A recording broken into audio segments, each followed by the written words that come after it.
ಇನ್ನು ಕಾಂಗ್ರೆಸ್ನ ನಾಯಕ ರಾಹುಲ್ ಗಾಂಧಿ ಅವರಿಗೆ ನೋಟಿಸ್ ಅನ್ನು ಕೊಡಲಾಗಿದೆ.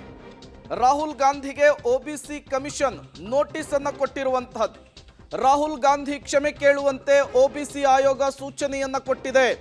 ಪ್ರಧಾನಿ ಮೋದಿ ಜಾತಿಯ ಬಗ್ಗೆ ನಿನ್ನೆ ಪ್ರಶ್ನೆ ಮಾಡಿದ್ರು ರಾಹುಲ್ ಗಾಂಧಿ ಅವರು.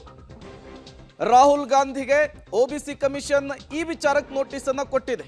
ಪ್ರಧಾನಿ ನರೇಂದ್ರ ಮೋದಿ ಅವರು ಒಬಿಸಿ ಸಮುದಾಯಕ್ಕೆ ಸೇರಿಲ್ಲ, ಹಿಂದುಳಿದ ವರ್ಗದ ಸಮುದಾಯಕ್ಕೆ ಸೇರಿಲ್ಲ ಅನ್ನುವಂತಹ ಒಂದು ಆರೋಪವನ್ನು ಮಾಡಿದರು. ಭಾರತ್ ನ್ಯಾಯಯಾತ್ರೆಯ ಸಂದರ್ಭದಲ್ಲಿ ಈ ವಿಚಾರವನ್ನು ಪ್ರಸ್ತಾಪಿಸಿ ಮಾತನಾಡಿದರು. ರಾಹುಲ್ ಗಾಂಧಿ ಈ ರೀತಿ ಮಾತನಾಡ್ತಾ ಇರುವಂತಹದ್ದು ಇದೇ ಮೊದಲಲ್ಲ. 2014ರ ಚುನಾವಣೆಯಲ್ಲೂ ಕೂಡ ಈ ರೀತಿಯ ಒಂದು ವಿಚಾರವನ್ನು ಪ್ರಸ್ತಾಪಿಸಿದ್ರು.